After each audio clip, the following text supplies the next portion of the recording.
Welcome to Guiding Echoes, the show that loves to inspire and empower you to awaken your intuitive abilities and develop your psychic skills. I'm your host, Nicole Antoinette. Join me as we dive into exciting topics such as spirit communication, energy healing, intuition, consciousness, and so much more. The fun begins right now.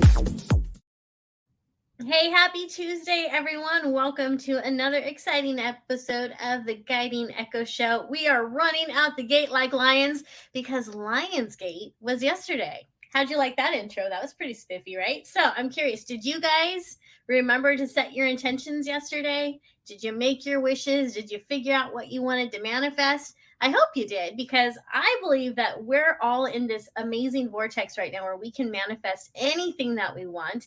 In fact, when I was tuning into the collective earlier today and asking Source and asking my guides and angels, what is the message for today? They said to hustle. And what was interesting was, this is how cool the universe can be.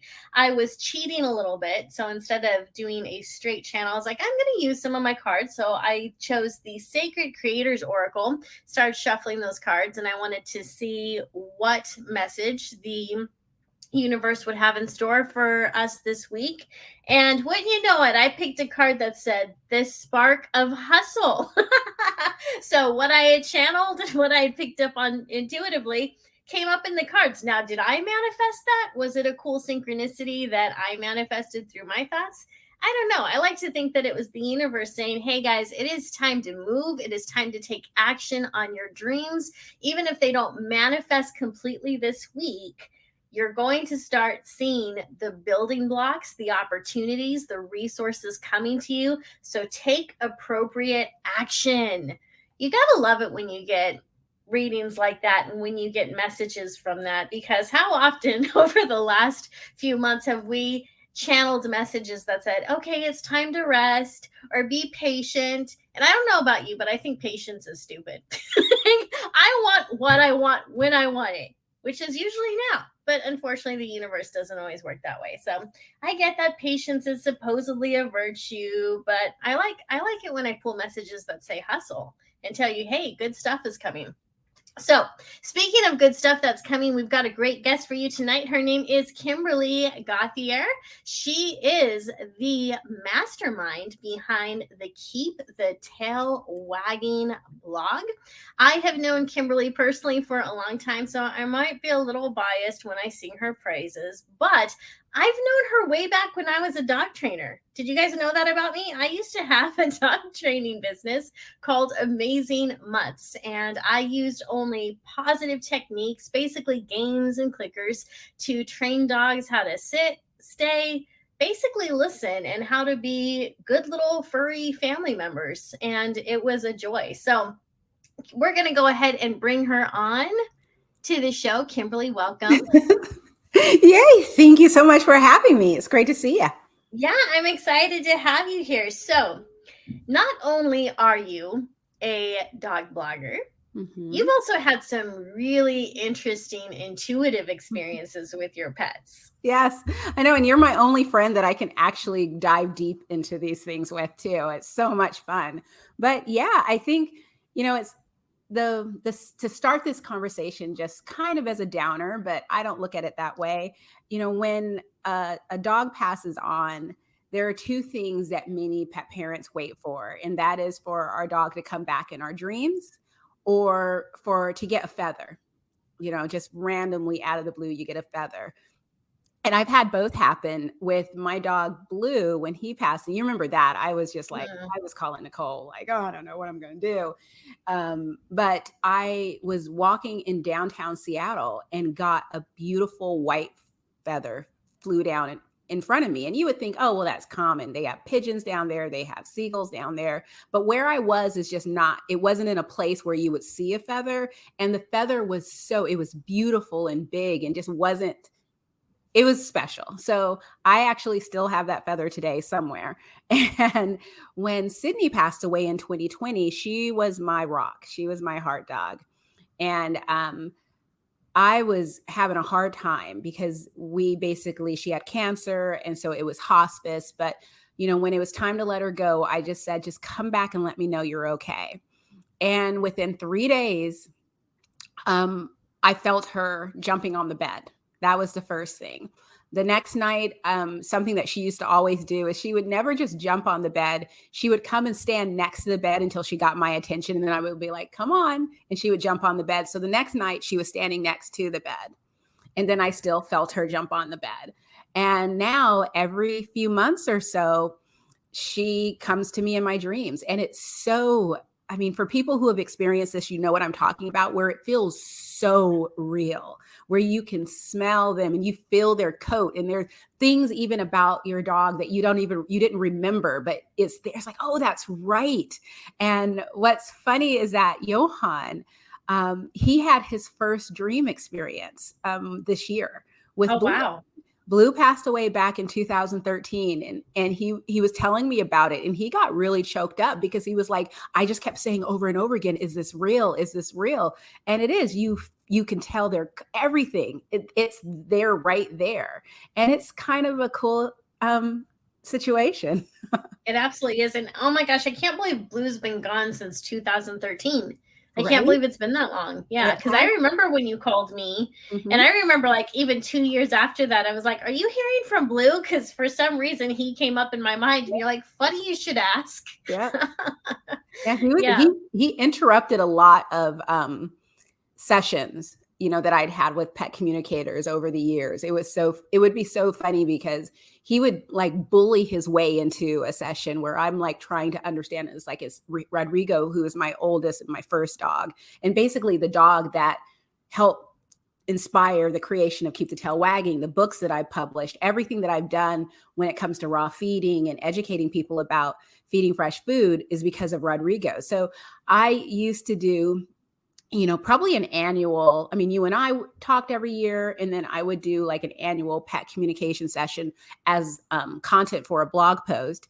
And it would always be with Rodrigo, but Blue would nose his way into that conversation just to say hi, how you doing, and it was kind of cool because they're always here. When Blue passed away that day, I felt him jump on me, and this was like within hours of us losing him.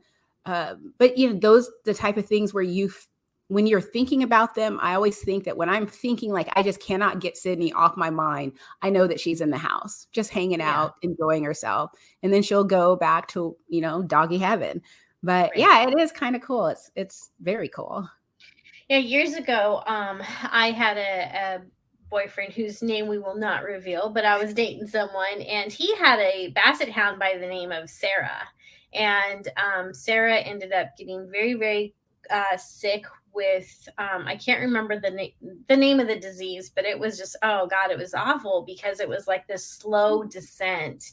So we were Mm, watching her get really thin, and we were watching her basically lose her marbles and end up with doggy dementia. And so we got to the point where we had to set that appointment to have her put down. mhm. And it wasn't an issue to take her to her vet because she loved her vet and she actually loved the vet's office. So it was, I think, actually kind of nice and comforting for Mhm. her to be there with not just me and my boyfriend at the time, but the vet staff, and like almost everyone came in to put this Oh, dog down because they loved her so much. And I remember when she breathed her last breath, I saw her out of the corner of my eye jumping up and down and barking. And I looked over and I still saw her. And I felt like immediately the sense of relief, but also confusion and a little frustration because my boyfriend didn't believe in any of this. So if I were to tell him, oh my gosh, Sarah's right here, she's super excited, she's doing great, he would just like probably would have been really angry with me, like, you're just trying to make me feel better, or how dare you make this about you. But I think that when you have a close relationship to whether it's your dog or your cat or your horse, I think that people are able to form a loving bond with animals that you Mhm. can't get, sorry to say, with another human, Yeah. because animals know how to give that unconditional love. And I have found as a medium that it's really through that strand of love that keeps that relationship alive through death, on the Mhm. other side. And so I find that a lot of times when people don't believe in any type of spirit communication, or they don't believe in afterlife, they'll change their mind after two experiences. One, when they live in a place that's so haunted they can't sleep and they get scared and it runs them off. That's option one. Or two, a lot of times it seems when their pet comes back, so they'll feel like their cat brush against their leg, or Mhm. that, like you were saying, you feel your dog jump up on them. And so it's really fascinating to hear these different stories and the similarities that people have when it comes to visit from the animal kingdom. It's Yeah. amazing.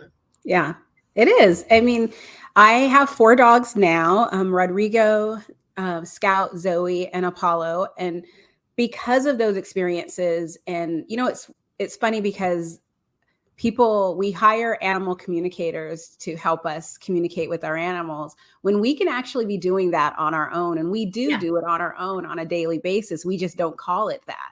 We're reading their body language, they're reading our body language, our energy. We're constantly having these conversations with our dogs. And I really recognized this when Scout was diagnosed with cancer. And it's been a year and a half since he was diagnosed. He's still doing really well.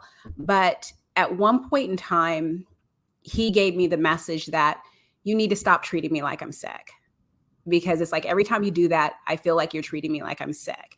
And I know that, a lot of people will say with animals, they don't know that they have cancer. They don't know that they're sick. So you don't treat them like they're sick. And, don't tell them, they'll be fine. And so I can't tell you, it wasn't words that came to me. It was his body language and his energy, and just a clear message, like a knowing that Yeah. this is what I'm doing is bothering him, and this is why. And I respected that. And we went on. And it was funny because at the moment, I wondered how many times did I get a knowing, but I dismissed it because that's crazy. I can't talk to him. I'm not a psychic. I can't talk to my animals. This is insane. But the feeling of it was exactly how I've had people describe it to me. But different, because some people say that animals communicate in pictures and things. And maybe I didn't see any pictures. I just knew it. I didn't hear any words. I just knew. I knew it was like it had already, like the conversation had already happened. And now I just know that going forward, he doesn't want me to do this. And it was easy to accept. And I love that. And I hope other people can do that as well. Because if you have a sick dog, it's so tempting, especially when it's a cancer diagnosis. It's so tempting to curl into ourselves, make it about us, and start mourning our dog when our Yeah. dog is still standing there going, hey, are we going for a walk today? Or I'm a little hungry. Can I have a snack? Instead of appreciating that right now in this moment, my dog is doing fine. Yes, he has this diagnosis, but my dog is doing fine.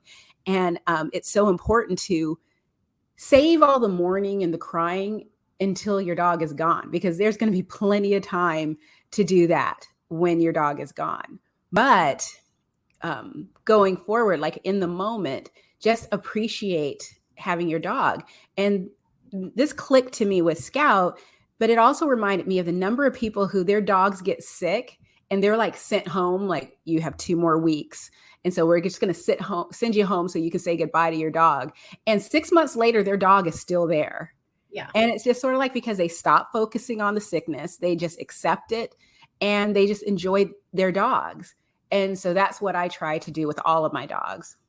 So a lot of times when humans get sick, one of the things that stubborn people hate is to be treated like they're sick. Kind of like you were saying with Rodrigo. He was like, "Don't treat me like I'm sick. I don't like it." Do you think that animals sometimes have that same sense of autonomy that people do? Um, I do, but just in a different way. It's just one of those where, like when I'm sick, I've had COVID, and it sucks because it knocks you down into the It ground. You don't does. want to do anything.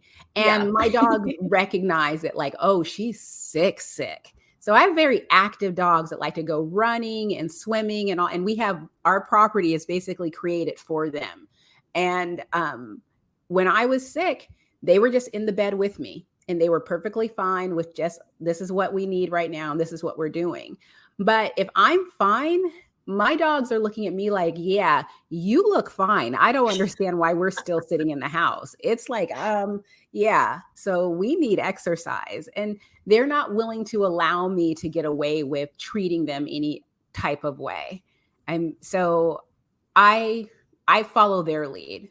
And this just goes back to Rodrigo. He's 12 and a half years old now. Scout, he'll be 9 years old in October. Scout is technically a geriatric dog. He has arthritis. He has EPI, which is a digestive issue. But he's doing great. And a lot of people look at him and they're like, they think he's 4, maybe 5 years old because he doesn't look like a geriatric dog. He doesn't act or walk or anything like a geriatric dog. And the same thing with Scout. People look at Scout. If I tell them that he has cancer, they assume that he just got diagnosed, not that he was diagnosed a year and a half ago. And he's stable, and he's been stable for a while. And I honestly think that, I mean, I've done so many different things that explain why my dogs are doing as well as they do. But I think one part of the puzzle is not treating them like they're sick and just treating them like they are today. There's, if they're not feeling good, then we'll address that. But today they're feeling great. So let's have a great day. So aside from treating them as if they are healthy and they're not sick, what are some other things that you started doing when you got this diagnosis? Well, all of my dogs are raw fed. I've done that since 2013. And then 2013. Gosh, that was a long time ago. So all of my dogs are raw fed. I credit that to Scout because he basically was transitioned to raw at 6 weeks of age. Rodrigo was transitioned at 3 years. I switched Rigo over because of his digestive issues. He had environmental allergy. He was just a sick dog. And actually his veterinarian said that he wouldn't live long past his 3rd birthday. So yeah, the petty part of me wants to knock on the vet's office and just walk my dog in and be like, yeah, so how you like me now? I know that vet, if I would have said, well, I'm going to switch to raw, then he would have probably thrown me out with torches, get away from me. But because he's a very, very traditional guy.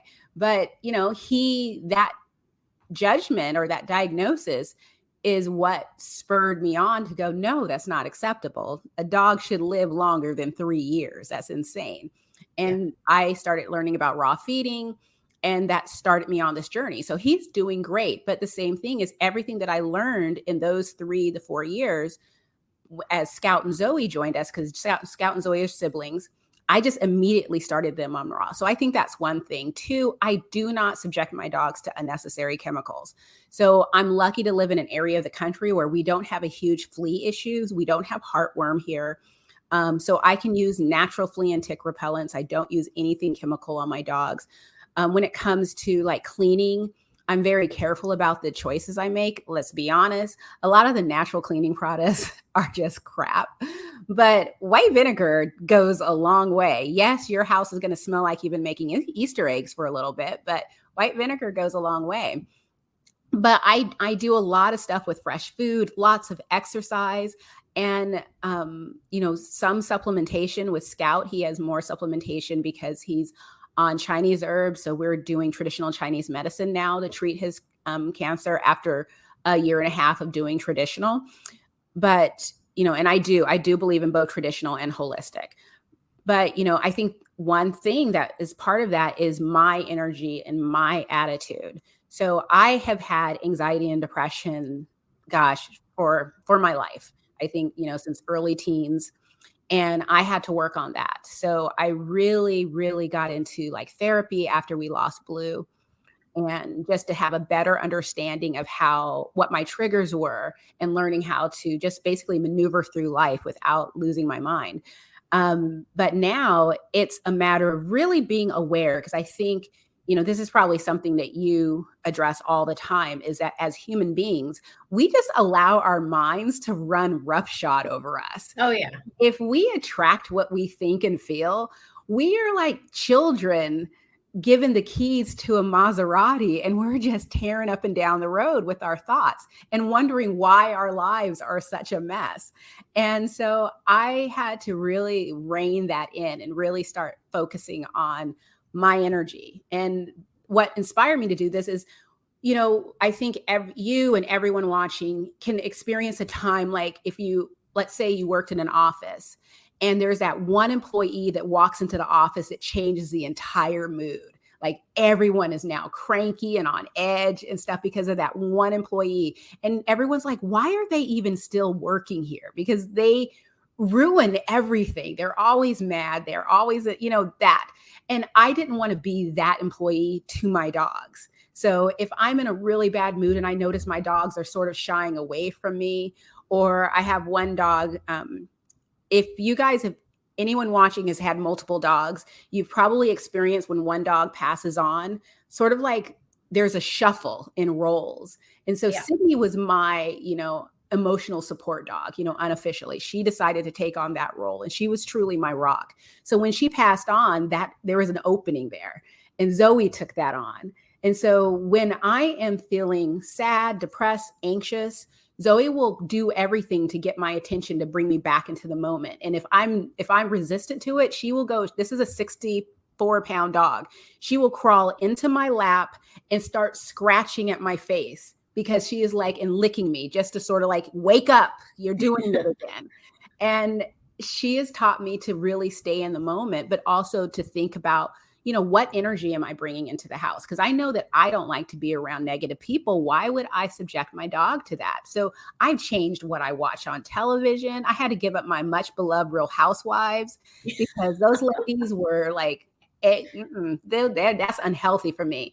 And I watch a lot of comedy and just shows that I enjoy that make me happy and, listen to a lot of music and just basically focus on being a happier, more in present person for my dogs. Yeah. Well, I want to circle back to something you said earlier because you mentioned that you wanted to be a good employee for your dogs, and I think that your dogs would just love the idea that that you are their employee. Feels like. So I'm just curious to know, like, have they given you a promotion? Is there a bonus that you're getting? Like, what's up? I know, that's what I feel like. I woke up this morning. I was so out of it this morning. And I was so thrown off, and I'm putting harnesses on 2 of the dogs because the dog walker's coming. By the way, the dog walker's coming tomorrow. And the dogs are looking at me confused, like, why are we wearing harnesses? And are we going someplace? But usually when I put on harnesses, everyone gets really excited because that means we are going someplace, but they recognize that something wasn't quite right. So they were all just like, okay, and letting me lift their paws and stuff. But then I was just like, okay, it's Tuesday. So I took everything off and put it away. But it's actually hilarious because I spend so little time in the kitchen cooking for myself that whenever I go into the kitchen, eventually I will just be surrounded by dogs because they know that what I'm doing is for them. And there are times when Johan has come home and he's like, oh, that smells good. And then he's like, never mind. Because he knows it's not for you, bud. like, oh, go to Mod Pizza. No, this is for the dogs. So one of the things that I find interesting with the raw food diet is, first of all, let's be honest, it's highly controversial. It's highly controversial, even though dogs were not eating manufactured dried dog food 100 years ago. So really this dried dog food is a newer invention, and it's actually made out of animal scraps. So things that the FDA do not approve for human consumption is allowed for the most part for animal consumption. So let that sink in. All of you who are feeding your dogs that dried food, whenever it says chicken meal or beef meal, you need to ask yourself, what's the meal part? What's the byproducts? So I'm aware that raw feeding is highly controversial, but it also goes back to a dog's natural diet. Mm-hmm. And one of the things that I was thinking about earlier, because I've got a weird brain, which my friend Tammy's always saying about herself, I've got a weird brain. So like I borrowed that because I'm like, hey, I think I've got a weird brain too. No wonder we get along so good. There's a belief that for people, different things we eat affect our chakras. So if you want your root chakra to be a little stronger or more abundant or more vibrant, you would eat more red fruits. So you might eat like watermelon, which I'm going to eat watermelon, whether I think my root chakra I know. needs it I or love not. Like watermelon. that's some yummy stuff. I love Delicious. watermelon. Different berries, things like that. And what? So I'm kind of curious about. Do you think that feeding raw meat kind of has the same um, energetic effect on animals? Like, have you noticed that at all? Yes, but in a different way. I actually look at food energetics based on traditional Chinese medicine. So I look at the temperature of foods, and I don't mean by warming it like in the microwave temperature. I mean, it's hot, warming, cooling, hot, cold, as far as foods are concerned. So, for instance, it's August, although it's a cool day today, and I'm so grateful for it. We've been having some very hot days, and I would not feed venison, which is a hot protein, to my dog in August because it's just too hot. And then if you take that and you cook a hot food, you make it even hotter. So if you notice, like, for instance, if it's on a cold day and you have a dog that's panting and is like laying next to the door or only lay on the hardwoods or the tile, and they are just not comfortable. And maybe this dog also has maybe some arthritis, even though it's like a young dog, it's limping or something. So it has inflammation in the joints, or has skin issues or allergy issues. Those type of things all combined give you a hot dog. They also have digestive issues. They might have some behavioral issues because they're uncomfortable all the time. And how would you feel if you were constantly in pain? You'd be a little cranky. Well, that was Rodrigo. He is a hot dog. It is a cool day and he is over there panting right now. And so I can't feed him venison unless it's the dead of winter because it would just make him too hot. So that's kind of how I look at the food. But then even beyond that, different foods feed different areas of the system. So you would want to add, like, for instance, if I want to get the chi flowing, and I don't even know if I'm saying this right, but if I basically want to get things are a little stagnant in the system and I need to break it up and get it moving, then I might reach for something that would be categorized as hot to make that happen. I would just basically try and do something different to cool my dog down. So, opening all the windows or closing them and putting on the AC or something like that just to help the dog along, or combating a hot something with something a little cooler to make it just so that it's warming and it's not so hot. So it's going to take a little longer to work, but still my dog is comfortable, if all that makes sense. It does. It makes sense to me, but I've got a weird brain, so so it makes perfect sense to me. So, how do you feel your intuition helped lead you to that path for your dogs? Because this isn't just something that you kind of tried and you played with it and saw some results. And when everyone was healed and doing better, you went back to cooked food or commercial food. Like you realize that this is something to stick to. And I think that, obviously I know your story, so I'm leading you with this question. But how did your intuition play a role in all that? I think it was going back to the knowing, this level of confidence that, yes, I am on the right track. It's and the excitement too. There's something exciting when you find something that you are just fascinated by and interested in. And I just kept going down this path. And I think I started this just at the perfect time because not many people online were writing about or talking about raw feeding. It wasn't a big topic, but there were some people out there, raising the flag saying, hey, kibble, by the way, going back to my temperature, since kibble is cooked 5 times, no matter what the protein is, all of it is very hot, which is why so many dogs out there do have trouble with kibble because it's just a very hot, over-processed food. Wow. So even if you added some fresh food to you don't even have to kick kibble to the bowl. A lot of people, it's a hard, change for a lot of people. If I took a kibble and just basically chose a duck, because that's a cooling protein. So I'm going to chose a duck recipe or maybe a fish recipe, and then add in some ground beef to it, cooked ground beef to it, or some pureed vegetables. There's so many things you can do to cool that down and make it a little healthier. But that aside, I get a kick out of this. I can talk about this all day long. I have 2 books that I've written about it. I just almost this close to finishing my 3rd book on it. When I find people who raw feed or ask me about raw feeding, it's just like, it's so exciting because, and it's one of these topics, and I'm sure every topic is like this, but for me, raw feeding is something that I'm constantly learning new things. So if you were to speak to raw feeding Kimberly in 2013, me in 2018, and then me today, I had completely different philosophies on how to feed my dogs because Mhm. you're constantly learning. For some people, that can get overwhelming because they just basically want to be told, do this and go forward. And you can do that. But I love to be able to tailor everything to each dog while learning how to save money doing it, while learning how not to make it so that it takes me, 45 minutes to prepare their meals because everything's so particular. Yeah. And I managed to do that. And it's fun. And I think that with my weird brain, I love puzzles and I love finding a piece of the puzzle. And I think that that's what I was intuitively led to, is something that, this, once I was able to let go and release things like, what am I supposed to do? Or what are dogs supposed to eat? And how am I supposed to feel right now?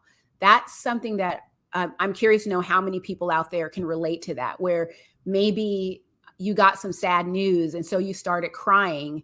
But honestly, did you really feel like crying, or was it okay to go, oh, that's really sad, and just move on with your life? It's like, how many times do we step into a role because we've been programmed all of our lives to behave certain ways in certain situations? And once I've been able to just slowly release that and just say, I don't feel like going, I don't feel like doing this whole thing, all of a sudden ideas come to me and I'm able to find really cool resources and meet amazing people who I don't think I would have been able to be open to in the past. I was able to hear that calling. Yeah. Well, and then also what's interesting to me about whenever you're able to really listen to your intuition, the universe does this interesting thing where you lose a lot of friends, and I've seen you go through that a couple times, and you've Mhm. seen me go through that too. Yes. And it's like it starts clipping everyone away, and you're like, oh my gosh, what is going on here? And then boom, it's like this new community just comes in for you. And I've seen that happen Yeah. happen for What you is a it few like times too. when God closes it, or when you close a door, or when a door is closed, God opens a window? I always get Yeah. that phrase wrong, but that's basically what it is. And I think about when I was learning about the law of attraction. And one thing someone told me, because I was dealing with this woman and she was just so horrible to work with, and I was just sort of like, can I attract her away, like, and not have to deal with her anymore? And the person was like, find one thing positive that you like about that person, and whenever you engage in that person or think about that person, focus on that one thing. And she said one or two things will happen. Either your relationship with that person will change, which is what had happened. By the time the woman left the company, we were great friends. And we started as just absolute drama filled enemies. But the other thing will happen is that they'll leave your life.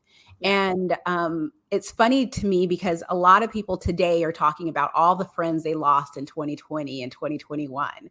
And it's just like, I look at it as a reshuffling of the people in our space, because a lot of people no longer were on the same path we were on. We're no longer going to be walking this path with these people. So they went to their own path, and that's okay. Right. Um, I think that, I was talking to a friend who was like, I say she was stepping into the role of being sad for losing a friend. And it was like, are you really sad that you lost that friend? Because you never you did nothing but complain about this person the entire time I've known you. So are you really sad? And she thought about it and was like, no. The only reason why she was sad is because there was no like event that, Mm. preceded the ending, like a big fight or a conversation. There's no closure. And it's Right. just like, no, that's just, you don't need any of that. This is just shuffling them in and out of your lives. And yeah, it can be shocking at times. I find in my experience is that when it's shocking, it's because the universe has been trying to make me shift away from this person and I have been fighting against. And so the universe is like, fine, then we'll do it this way, Kimberly. And that's when there's this huge Facebook explosion and, comments and drama. Angry fingers. Yes, exactly. I'm on the computer typing furiously while I'm on the phone with a friend. Can you believe that he said that? And that's when that happens. But when I look back, I realize how long that friendship, like how many times that friendship truly, it was over. It should have ended. It was time to move on. I just was resistant to it. But yeah, I don't mind anymore. I appreciate the people in my life today. I think that they're there for a reason. And once I let go of what I thought I should do, what I thought my life should look like, it becomes more clear why people come into my lives, like what lesson they're there to teach me. Right. And dogs can be the same way. I think dogs and cats and all sorts of animals come into our lives and they have something to teach us, whether it's patience. And, I'm always joking around saying patience is stupid. But I get it, though. I want it right now. That's right. I totally get that. My inner 5-year-old wants it now. Come on. But, whether they're there to teach us patience, because they do, or they teach us unconditional love, or I think that they teach us responsibility and they can empathy, empathy. Yeah. The importance of living in the moment. Unconditional forgiveness. Because dogs forgive us for everything. I mean, I can walk into the room and accidentally step on the tip of my dog's tail. He's not going to be mad at me for 2 weeks for that. But, I don't return someone's phone call in a timely manner and they won't speak to me for months. Don't bring up our issues. No, I'm kidding. I'm just saying. We've never had that problem. I'm just kidding. Just saying. I don't know. But it's true, though. Cats, on the other hand, they'll remember. And they'll make sure you remember for months down the road. But yeah, you're absolutely right. Dogs are that way where it's like 2 minutes later, they're just wanting to play with you. And you're like, I know that you stepped on my tail, but are we okay? You're not mad at me, are you? Is everything okay with you? You seem a little off today. How can I help? I mean, the other night, I was feeling kind of crappy and just working through it. And Scout came and stood next to me and looked at me. And I just looked at him and said, nope, you're right, dude. I'm okay. I'm doing good. And then he just walked away and went and laid on his bed, put his head down. And so I was fine just like that. I mean, they are so special, just absolutely special. It's just a matter of opening ourselves up to that and then learning from it. Because I think about many of the things that I've learned, my mental health journey improved so much when I got dogs and started caring for dogs. When I started taking control of both their diet and their health, it's been a game changer for me. And what's funny is you started the discussion about raw feeding, that it's controversial. For anyone watching, if you've heard about raw feeding, you may have been told by a veterinarian or another pet professional, don't do it. You have to worry about this. You have to worry about that. And people are so discouraging. And I have had nothing but positive experiences. I can count the number of times a veterinarian has given me a hard time on one hand. And I've seen many veterinarians, and every single veterinarian, after I explain like what I do, why I do it, and answer questions that they have, they do a complete 180. And this includes a Bainfield vet who are notorious for like not being interested in anything holistic or natural. But, I think it's because, you get this level of confidence and you're sure that, that certainty that you have that this is the right thing I do. And you can speak to that. I mean, I think that when I'm insecure about something, I'm not sure about something, that's when I get a lot of pushback. But I've learned also that if I don't understand, that's okay. I can just say, I don't understand. And it goes a long way. And I always wonder when I hear from people who got a hard time from their veterinarian, not to discount their experience, but I always wonder, how did you have that conversation? Because I've had people passionately anti-raw And an hour later, they would just basically, they're not going to now start telling everyone to feed raw, but they're just sort of like, I would not have a problem with you feeding raw. In fact, our oncologist, Scout's oncologist, when we started his cancer journey, she wanted me to take him off of a raw diet. When we, he had his last appointment with her earlier this week, and or last week actually, and she was perfectly fine with raw because a year and a half later, he's still doing great. Yeah. She's just like, the proof is there. Do what you do. And he still has that puppy energy. Like he's still excited to play and go for walks. And yeah. Darn ball. Gosh, he loves that ball. Oh, and that's another thing that's great with having dogs in your life. Like you were mentioning how they really help you through those times of being depressed. Mm-hmm. And, you don't want to get up in the morning, but you're responsible for this being now, this sentient, beautiful, wonderful, loving being who, is somehow there's either a compassionate human soul in that dog's body or an angel, but there's something special there that definitely requires. Not human. I'm not human. I don't know. I met a dog recently where I looked into his eyes. I'm like, there's a human soul in there. It's really interesting because I feel like dogs have gone so much above us, considering that we look at them as below us or beneath us.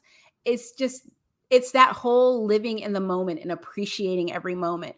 I mean, how much time have we forgotten or missed out on because we were either, stressing about the past or worrying about the future, and also stressing about things that we can't change and probably don't even matter to anyone else but us, and then worrying about things that don't come to pass. I mean, I had a friend years ago tell me that she likes to be prepared. The reason why she, worries about stuff is because she wants to be prepared. And I'm just sort of like, yeah, you're never going to be prepared. Like, I'm never going to be prepared for the feeling of losing a dog.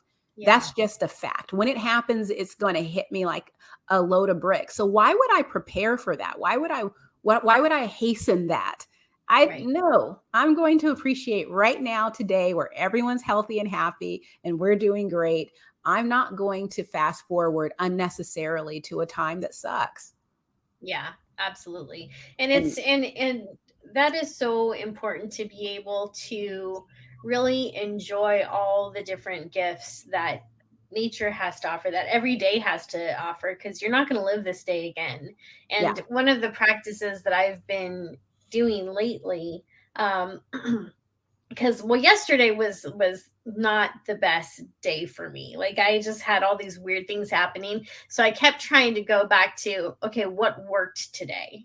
Mm-hmm. And I think dogs can be actually all animals, because like even the cat that I had a few years ago, just they are not afraid to show when they're happy. No animal is afraid to show when they're happy, and they will stretch out that moment as long as they can. And it's so beautiful. And it's definitely a life skill that we can all learn, because imagine how happy we would be if we were excited over a ball. and we held that excitement for hours.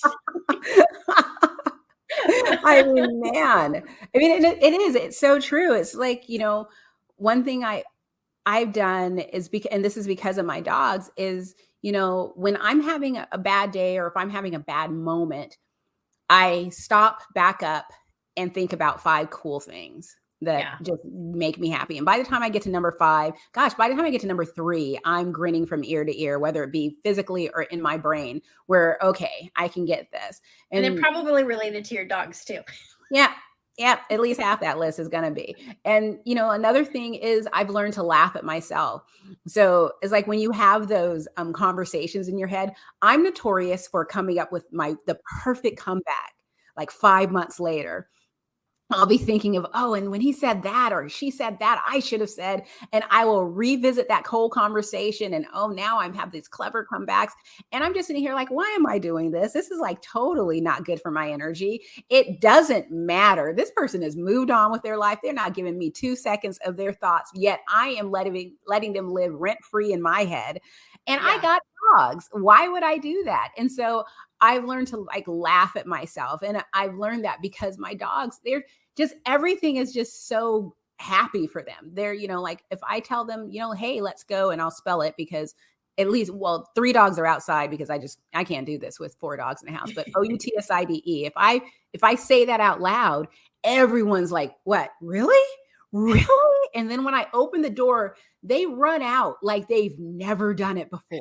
Like it's the best thing. And they're barking and looking around like they've never seen the yard before. And I'm just like, I mean, it cracks me up because it's like, as humans, what things do we look at with that much joy after we leave, childhood?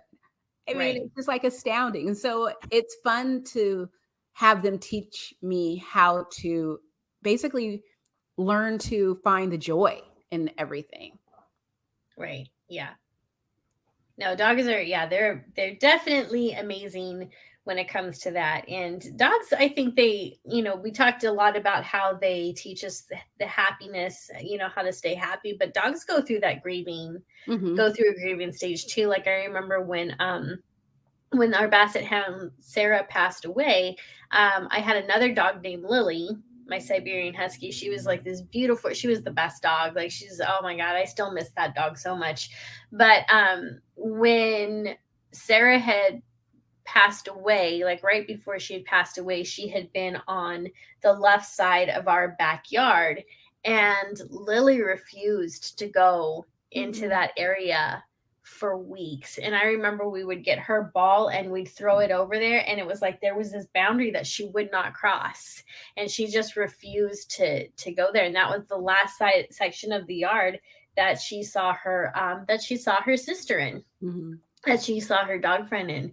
And but even when it comes to grief, like dogs, they know how to give themselves, I want to say, almost like the appropriate amount of time, but Hmm. they don't allow their grief to stop loving other people. Yeah. They may not be as excited when other people come in, like they'll still go up and greet, and they may jump up or whatever, but then they'll just go and they'll sit by themselves for a little bit. And they go through their own grieving process as well, and but they don't stay there, they don't Yeah. live there, and they still appreciate the different treats and whatnot. So I think that they have tremendous, I want to say, coping skills, because dogs, They- the intention of a dog is to be happy. yeah. But I honestly think that, and I said this earlier, where I think they're just above us in so many ways. And with spirituality, I think that they've reached a place that we are still trying to figure out and trying to get to. Some humans are getting there, but most of us are not. And I think that they recognize like that there is no death. It's just a transition into another, you know, form. And so they are still connected with their siblings or friends and stuff, even though that they've crossed over. So I truly believe that my dogs still see Sydney, still hang out with Sydney, still talk to Sydney. I just can't see Sydney, and I'm not always open. And I think that if I were more open like you are, I think I would get more messages from all of my dogs that have passed and even family members and such, but I don't. And I keep the walls up, not all the way, but I keep them up only because I can't control who comes through. And, I've been caught off guard. We had years ago, a kid was speeding down our hill and crashed into a tree and died. Mm. And later that night, he walked across our porch. And I thought it was someone on, we live on 5 acres. We're far back from the road. So for someone to be walking on our porch is just sort of like, what, that's shocking. And it was dark, and they were coming from the Centennial Trail, which is pitch black at nighttime. So I'm like, who the heck is on our porch? And I can describe the person to you, what they were wearing, everything. And I was just like, Johan, someone's on the property. Someone just walked across the porch. And we went outside. He went outside, and I'm peeking up behind him. No one is there. And then I realized it was the kid. Yeah. And so I get that coming through. I don't mind my dogs coming through. I just don't want strangers coming through. But I think that all of us see and sense this, but it comes off as something out of the corner of our eye. And so we turn, but nothing's there. And so we dismiss it. Or there's a smell in the house, like cigarette smoke or something that should not be there and makes no sense. But again, we dismiss it. Oh, it's probably a memory. Or, I mean, we dismiss so much of it that's happening around us. And I think every time we do, we put another, the walls get taller and taller. But with our dogs, they don't fear that. And they see it as for what it is. And so that's why I think that they handle the passing a lot better. I think that, some dogs are going to, when they're really, really bonded with their sibling, it's going to be a hard transition. And maybe some of them, I've heard of like litter mates where one will pass and a couple weeks later, the second will pass along with them. But I've noticed with my dogs, when Blue passed on, their energy was down, but I honestly think that was in respect to me. It wasn't, they were mourning, but they just mourned differently. And the same thing with Sydney. They knew Sydney was dying. And I've learned to actually look how the dogs interact with each other. If all the dogs are sniffing in an area of one of my dogs, I'm going to like pay attention to that area, like what's going on there. Am I going to find a lump there? Or is there, and I found like injuries or something like, oh, they cut themselves. So let me treat this, because all the dogs were paying attention. So I think that they just have senses that are so beyond our own, and they are so accepting of them that's why they mourn differently. Yeah, that makes a lot of sense.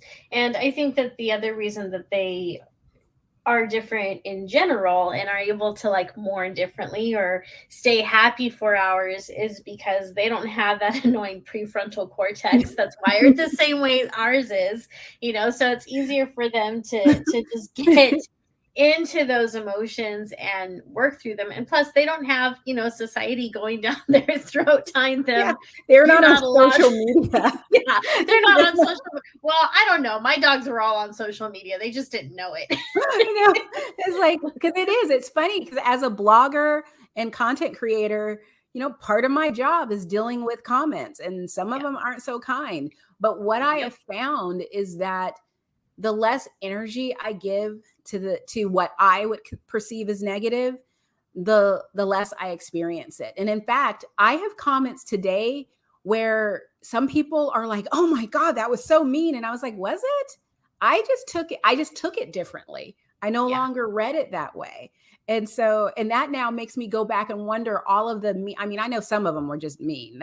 There's no getting around that. But some of them is like, were they mean, or was me wearing these lenses perceiving them that way? And our dogs just they're not constantly second guessing themselves. And whereas we're just constantly like this thing going on overdrive, even when we're sleeping, it's just like da da da da da, and our dogs are just like, yeah, whatever. Yeah. Well, and they also read energy though. So if there's someone that they don't like, that's something to pay attention to. Oh yeah. Scout is very big at that. He does not like men who are walking by themselves. He doesn't mind if you're walking a dog, if you're jogging, if you're riding a bicycle, you're cool. But if you're just walking by yourself and I'm walking him, he will stop and stay. He's like, "What are you up to?" And I'm like, "You hoodlum."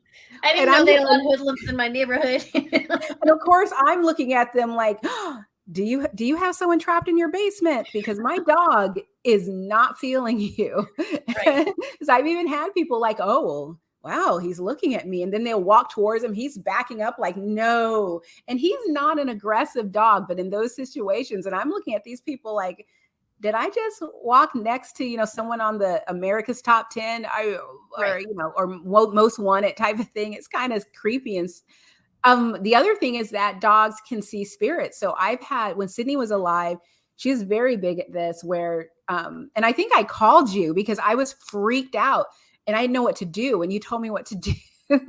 But we walked into the kitchen and Sydney stopped and then blocked me to keep me from going further into the kitchen. Her hackles went up and she stared at a spot and she just did a low, deep growl. And I was just like, "Thank you for visiting. Can you please leave now? We're freaked out." And then a few seconds later, she calmed down and then it was like nothing happened. Yeah. And I was just like, did I make that up? Because it happened like that. Gosh, can you hear that? I did hear that. Yeah. It's someone's motorcycle going straight up. Oh, it's a whole bunch of motorcycles. Oh, anyway, but yeah, so I just think it's kind of cool. Dogs are just, they're my, guard dogs. I mean, if you come to my house, they'll just jump and bark at you and want loves and kisses. I hope that if you come to my house to hurt me, I'll see a different version of my dogs, but Oh, I I'm sure. thankfully have never had anyone coming to my home to hurt me. And they are just happy, dogs. But it is kind of cool just how they're what they see is out at life. And sometimes I'd be curious, it's like, what exactly do you see?